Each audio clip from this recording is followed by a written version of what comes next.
Final frontiers. Explorers in the Arctic described seeing this amazing light show known as the Aurora Borealis, or the Northern Lights. Most of the explorers you've read about so far weren't venturing into completely unknown areas. Although the lands they found were new worlds to them, someone else usually already lived there.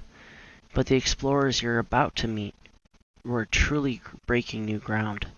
They explored the Earth's most hostile and otherworldly places, places so extreme, harsh, and strange that people can hardly survive there at all.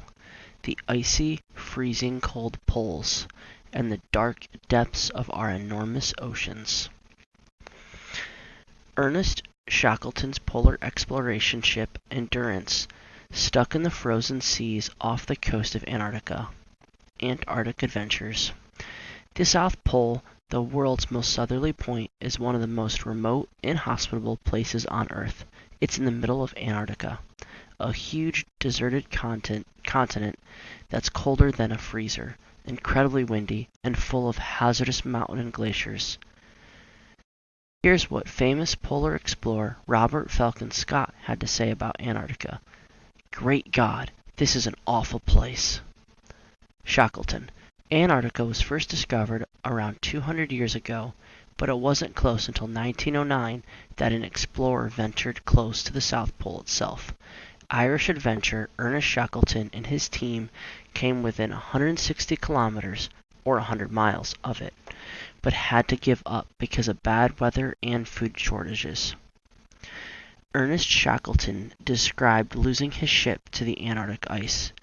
"It was a sickening sensation to feel the decks breaking up under one's feet, the great beams bending and them snapping with a noise like heavy gunfire."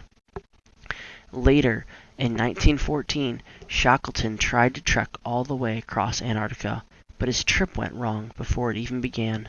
His ship, the Endurance, was trapped by sea ice and squeezed so hard that it snapped into splinters. The explorers escaped nearby to Elephant Island in lifeboats. From there, Shackleton steered a lifeboat 1,300 kilometers, or 800 miles, across stormy seas to another island, South Georgia, to arrange a rescue. It was a close one, but everyone survived, unlike some of the other explorers. What are the poles? The poles are the ends of the Earth axis, the imaginary pole, or line that it revolves around.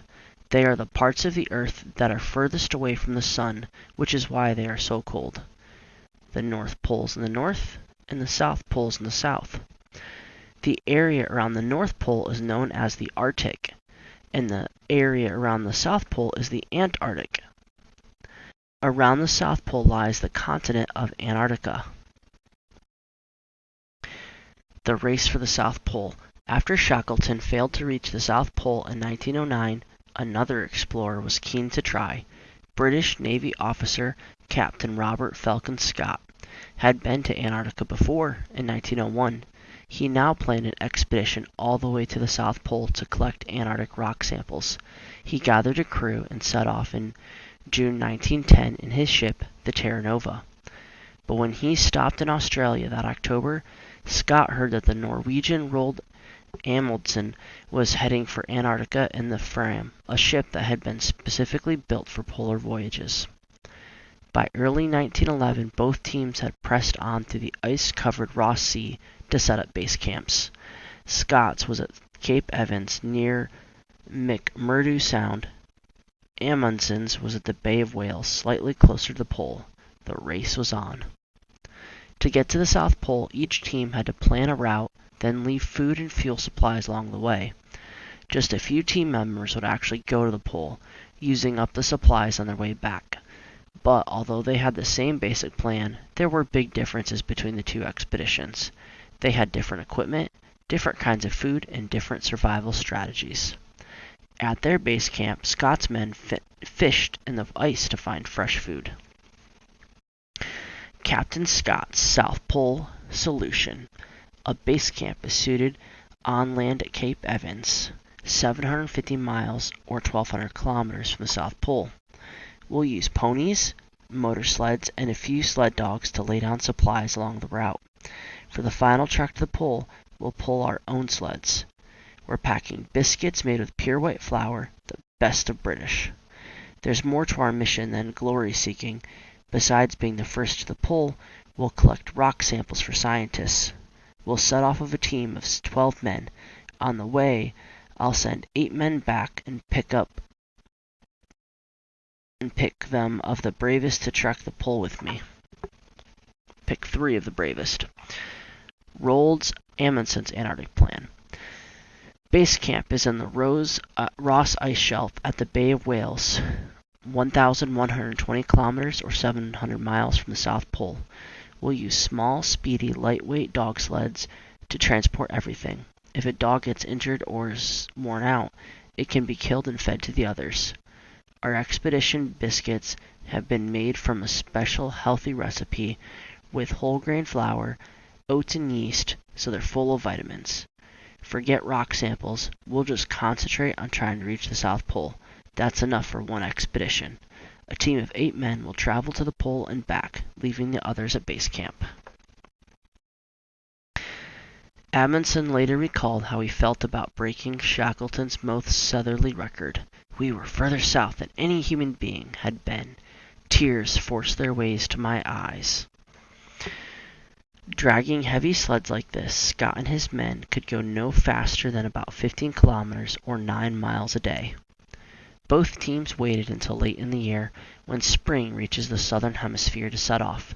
In September 1911, Amundsen made an early start with a team of 8 men, but it was dangerously cold. On October 20th, he tried again in a team of just 5 men. Now the weather was better. The Norwegians made great progress. On December 8th, they passed Shackleton's furthest point south, just 160 kilometers, or 100 miles from the South Pole. Scott's team set off on November 1st, 1911, but soon ran into problems. The ponies couldn't survive in the snow and ice and had to be shot. Scott didn't want to use dogs, so the men hauled the sleds themselves, which slowed them down. In mid-December, they were still on the Beardmore Glacier, over 500 kilometers or 300 miles from the pole. Scott's team toiled wearily on and finally neared the South Pole. Then, on January 17, 1912, they saw a tent left in the snow. Amundsen had been there first. In fact, he reached the South Pole over a month earlier, on December 14, 1911. At the pole itself was another tent. Inside was a letter from Amundsen asking Scott to take news of his success to the Norwegian king. While Amundsen's team made it safely back to base with their dogs, Scott and his men, miserable and disappointed, were left to drag their sleds home. Blizzards and freezing winds, not to mention the heavy rock samples they were carrying, made progress unbearably slow. They grew weaker and weaker and suffering from frostbite and exhaustion. I may be sometime. On February 17th, one of Scott's men, Edgar Evans, slipped into a coma and died. A month later, another, Captain Oates, walked off into the snow and never came back. Scott and his last 2 companions, Henry Bowers and Edward Wilson, ended up stuck in their tent, unable to move for cold and hunger, just 18 kilometers, 11 miles from a supply point. By the end of March, they were all dead. Dear Diary. Scott kept a diary during his expedition, which was recovered when the tent and the bodies were found. Here are some of its last desperate entries. Friday, March 16th. Oates said, I am going outside and may be some time. We have not seen him since. Sunday, March 18th. My right foot has gone nearly all to the toes. Monday, March 19th. We have 2 days food, but barely a day's fuel. Thursday, March 29th. Every day we have been ready to start for our depot 11 miles away, but outside it remains a scene of whirling drift. I do not think we can hope for any better things now. Last entry. For God's sake, look after our people. Arctic Adventures. Unlike the South Pole, the North Pole isn't on land. It's in the Arctic Ocean, where most of the sea is frozen solid all year round. The first explorers reached the pole using ice-breaking ships and dog sleds, but who got there first? The Arctic is the area of sea and land around the North Pole as far as the Arctic Circle. Several countries reach into this, including Norway, Finland, Canada, Russia, and Greenland. In 1871, U.S. explorer Charles Hall set off on an ill-fated attempt to reach the North Pole in the steamship Polaris. The ship got trapped in the ice and the crew fought, and Hall himself died after someone on board secretly poisoned his coffee. The Polaris never reached the pole. It began to sink, and 17 of those on board escaped into an ice floe. The ship then drifted away and left them stranded. They floated on the ice and caught seals to eat until a passing ship rescued them. The Fram. Getting stuck in ice was a problem. So for his attempt on the North Pole, Norwegian Fridtjof Nansen built the Fram, or Forward, a new type of ship designed to rise up when squeezed by ice, instead of being crushed. Setting off from Oslo in 1893, Nansen sailed the Fram into the ice, then let it drift towards the North Pole with ice floes. Nansen heads north.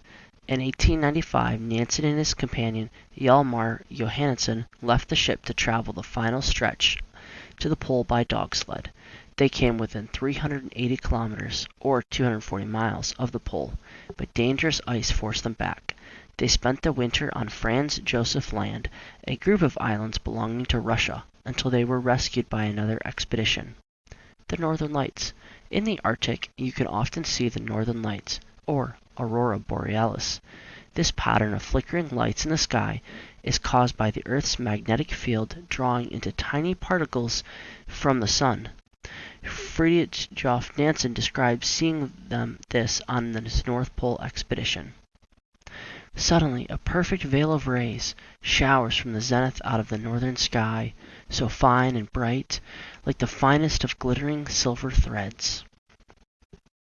Meanwhile, the crew of the Fram returned the ship safely to Norway, where it was later used by Roald Amundsen on his trip to Antarctica. Though Nansen didn't actually reach the North Pole, he is still admired as one of the greatest explorers ever. Using husky dogs is one of the fastest ways to travel over ice. They can run fast and keep going for a long time, and they have warm coats to keep out the cold. Robert Peary longed to be the first to the North Pole. He joined the U.S. Navy and went to the Arctic many times. Twice he tried to reach the pole, but he had to turn back because of the cold. In 1908, at the age of 52, Peary decided to try one last time. His team laid supplies along the route, and on April 2, 1909, Peary, along with his assistant Matthew Henson and 4 Inuit guides, set off by the dog sled for the last leg of the trip. Peary claimed that they reached the pole just 4 days later. Robert Peary had dreamed of being the first to the North Pole ever since he had read about the Arctic when he was just 6 years old. But when Peary and Henson went back to the U.S., another explorer, Dr. Frederick Cook, was stealing their glory. He said he had reached the pole on April 21, 1908, a year before them, also with Inuit guides and dog sleds. Who was right? As it happened, Frederick Cook had also claimed to be the first to climb Mount McKinley, North America's highest mountain, in 1906. But in 1909, another member of that expedition accused him of lying, saying the photos of the summit had been faked. Cook was branded a cheat, and doubt was cast on his polar claims too. So Peary and Henson were finally hailed as the first to the North Pole. However, some people thought that Peary might have actually missed the pole too. His journey was so quick that he could have miscalculated the distances and not have reached the pole at all.